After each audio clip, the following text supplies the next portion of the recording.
Doutora Pamela, boa tarde. Boa Obrigada por tarde. estar aqui no programa Viva a Vida com a doutora Virgínia Machado. Obrigada a você pelo convite. É um prazer recebê-la aqui. E hoje nós iremos conversar sobre a aplicação da osteopatia nas hérnias de disco, é isso mesmo? É isso mesmo. O que é uma hérnia de disco, doutora? Bom, a hérnia de disco é um transtorno na região do disco que fica entre duas vértebras, né? Então, ele tem um tecido cartilaginoso, mais durinho, e no meio dele tem um núcleo pulposo, que é mais molinho. Então, a hérnia de disco se dá a partir do momento que essa cartilagem, né, esse tecido cartilaginoso mais duro, ele é quebrado por algumas tensões, né, algumas sobrecargas naquela região e dificultando a reidratação do disco, que é o que mantém essas fibras mais molinhas para absorção do impacto, né, que essa é a função do disco.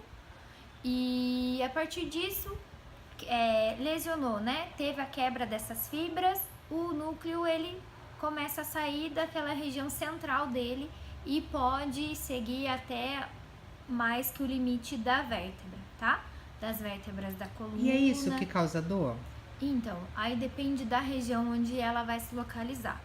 Então, dependendo do nível da coluna, ela tem uma tendência de ir para lateral, mais posterior, né?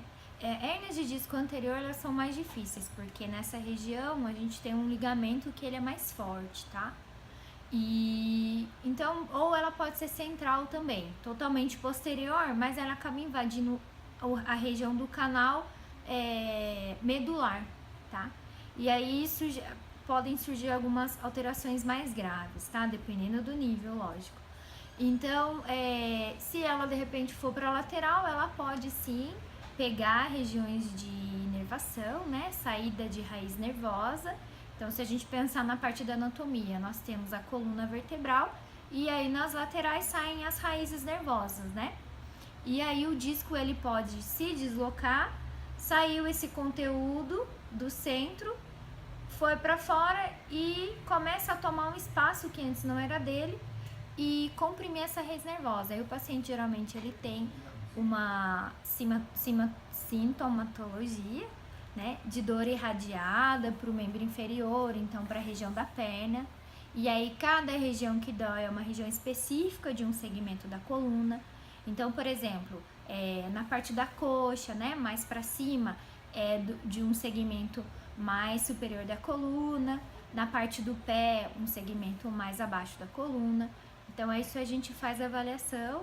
Quando o paciente nos procura, a gente avalia para ver em qual segmento está mais solicitado, né? Qual o segmento que tem uma lesão naquele paciente. Então, é bem comum dar dor irradiada, formigamento. Dor né? irradiada aí seria do quê?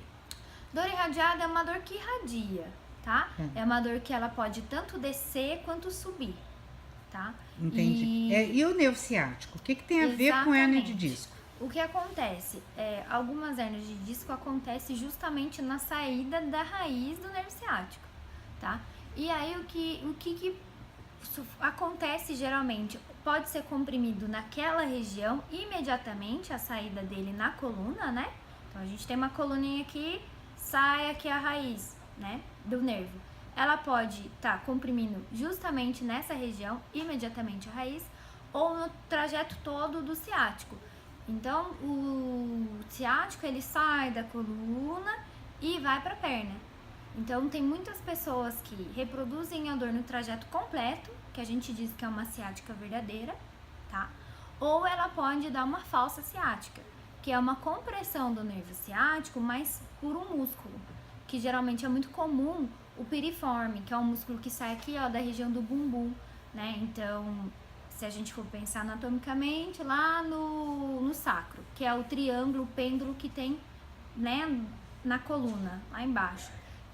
Dali surge um músculo que chama piriforme e ele passa em cima do nervo ciático. Então imagina, se ele tem uma contração maior, ele tende a comprimir esse ciático. e aí reproduzir dor, formigamentos em algumas determinadas regiões. E como é que a osteopatia é aplicada nessa questão da hérnia de disco? Ela minimiza o problema? Sim, em alguns casos a gente consegue até a redução do disco, né? Para a região lombar de novo. Porque geralmente o disco ele tende a tomar uma posição que ele tenha mais conforto e menos sobrecarga. E isso pode surgir com algumas inclinações da coluna. Então é bem comum o paciente também chegar no consultório com uma posição antálgica, que é uma posição antidor, tá? Que isso também nos ajuda no diagnóstico clínico do paciente, no diagnóstico fisioterapêutico, que são cruzadas, então a pessoa já chega meio tortinha no consultório, às vezes o pé não toca o chão, se arrastando, levando o quadril para cima, então tem essas posições antidor, tá? E aí a osteopatia ela vai atuar tanto em cima da região onde está a lesão, né, no disco propriamente dito, naquela vértebra específica, quanto no trajeto daquela dor, porque dificilmente o paciente sente dor somente no local da lombar. Geralmente é radiada, porque o corpo tenta se adaptar àquela nova posição da vértebra, né? E aí entra dor no quadril, dor na face interna da coxa, na parte da frente da coxa, na lateral da coxa, se irradiando até a perna e os pés. Então, a osteopatia vai tratar todos esses segmentos, tá? Desde coluna, quadril, joelho, tornozelo, pé, tá? Porque a gente vai em busca do que possivelmente tenha causado essa alteração, né? Alguma coisa teve que acontecer para o disco precisar se comportar dessa forma, né? Para ele precisar apresentar essa hérnia de disco. Então, a osteopatia, o grande diferencial é ir na raiz do problema, buscar qual o fator que predispõe essa hérnia de disco, e não só a hérnia de disco. A gente estuda que a coluna vertebral, ela é, na verdade, o que sustenta a nossa vida. Sim. Né? Se nós transportarmos isso para o emocional. Sim. E o que tem a ver a hérnia de disco com o nosso emocional? Ou não tem nada a ver? Bom, é interessante você fazer essa pergunta, né? Como sempre, né? A parte emocional, né? Assim, eu não tenho muito domínio. Mas eu já tive uma dúvida com uma professora. Professora Vivi, um beijo, diva! E a gente comentando com essa parte emocional que acaba acarretando a coluna, eu perguntei no intuito de esclarecer uma dúvida em relação às escolioses, que é aquele S na coluna. Tem gente que nasce, tem gente que desenvolve. Com a coluna torta, isso, né? Isso. E aí o que ela me disse? Que essas alterações de coluna, geralmente no âmbito emocional, elas são sugestivas de problemas de base familiar. Ou seja, a coluna é o esteio da vida. Sim. Se a sua vida está atrapalhada, a coluna vai se atrapalhar. E principalmente com relações familiares. Olha só. Isso, porque a família é o quê? Não é a coluna, não é o que sustenta. É o esteio da vida também. Exatamente. Né? É o esteio social, digamos assim. Isso. Nosso esteio primeiro, né? Primordial, original, né? Isso. Então, assim, se a gente for pensar por esse lado, tem bastante a ver. E aí tem uma questão interessante também, né? Que o psoas, que é um músculo famoso de quem sofre de dores na coluna, no quadril, ele tem a inserção dele na região da coluna lombar e vai para a região do quadril. E aí ele é um músculo muito suscetível a emoções. Então, até na yoga, o pessoal fala que é o músculo da alma, né? Olha só. E aí já vi vários relatos de que realmente ele tem uma relação emocional muito grande. Se a gente for pensar pela parte anatômica, tem muito a ver com o diafragma tem a ver com a respiração. Então, se a pessoa está no estado de ansiedade, a tendência é respirar mais curtinho, o músculo diafragma ele contrai e ele também vai mandar essa informação de contração para o músculo do psoas, porque em um certo momento da anatomia eles dão as mãozinhas, né? Então, se a gente juntar toda essa parte, todo esse conhecimento e transportar para a parte emocional, tem muito a ver. Então, é muito comum um paciente que está sofrendo de hérnia de disco estar passando por algum momento emocional importante, tá? Relacionado com família ou não, geralmente tem um fator de estresse emocional maior envolvido. Olha, naquele livro da Louise Hay, Sim. Você Pode Curar Sua Vida, Sim. nesse livro tem lá uma lista de doenças e o padrão mental de pensamento que provoca essa doença. Sim. E a dor na lombar, você sabe o que é? Não. Falta de dinheiro. Deve ser por isso que a minha ciática tá pegando essa semana.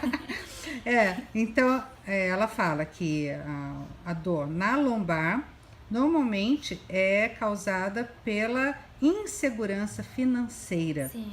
E que a pessoa teria que mudar o padrão de pensamento, dizendo assim, se sentindo mais segura. Sim. Que Deus, o universo, vai prover aquilo que é necessário na vida dela. E posturalmente também, se a pessoa ela é mais insegura, qual a tendência dela, né? É curvar-se. Então, né? tá vendo Pessoas só? que são mais tristes, mais envergonhadas, mais contidas, têm a tendência de ter uma posição assim. Então, imagina se a pessoa começar a andar, fazer as atividades dela diária, todas nessa posição, né? Isso vai acarretar dores também. Geralmente, quem é mais confiante, né?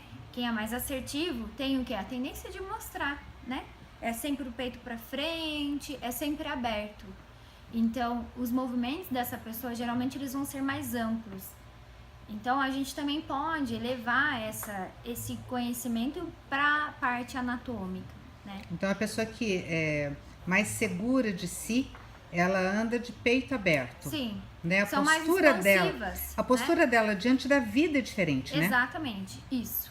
Tá. E é lógico também que, assim, um quadro de dor, ela não vai deixar a pessoa feliz. Ninguém é feliz Pelo com amor dor, de Deus, né? né? Não. Mas a gente tem que evitar chegar nesse momento de dor, ponto. né? Uma coisa que é importante também, alguns médicos indicam ao paciente que façam repouso quando tem uma crise de hernia de disco, tá? Isso. E nós, fisioterapeutas, temos uma visão diferente, tá? A imobilidade faz com que o processo aumente, tá? Então, dentro das possibilidades do paciente, dentro do limiar de dor, do limite da dor que ele apresenta, ele deve sim se manter ativo, fazer as atividades diárias. Lógico que não vai ficar pegando peso, sobrecarregando ainda mais aquela região. Mas também essa ideia de que tem uma crise de hernia de disco, tem que ficar deitado, olha, já caiu por terra há muito tempo. Entendi. Então, pessoas que sofrem dessas Mas tem que fazer o alterações- exercício correto, né? Não vai sobrecarregar Sim, ainda mais não, aquele... Eu digo mais na parte de ficar em repouso. Então, não repouse quando tiver numa crise de hernia de disco. Tenta trocar as posições de sentado para de pé para sentado, a cada tempo, né? Isso é muito importante, isso ajuda o corpo a responder também melhor. Tá certo. Pamela, muito obrigada mais uma eu vez que por agradeço. estar aqui conosco, viu? E deixa seu telefone, por favor, para quem tiver alguma dúvida, poder Sim. ligar para você tirar a dúvida. Bom, vou deixar o meu telefone, o celular e o WhatsApp, tá? Certo. É o 12 98802 1763. Certo, vamos repetir? 12 98802 1763. E também eu tenho a página da Ativa Saúde e Movimentos, Saúde Movimentos, tudo junto, lá no Facebook. Quem quiser curtir a página, quiser também me contactar lá. Então é Facebook/Ativa Ativa Saúde e Movimentos. Saúde e Movimentos. Saúde Movimentos. Saúde Movimentos. Isso. Senão fica Ativa, repetido 2 vezes. Ativa Saúde Movimentos. Isso. Tudo junto. Isso Tá mesmo. bom, tá certo. Obrigada, viu, Pamela? Eu que agradeço. Um grande abraço. Até quarta-feira que vem, se Deus Até. quiser. Amém.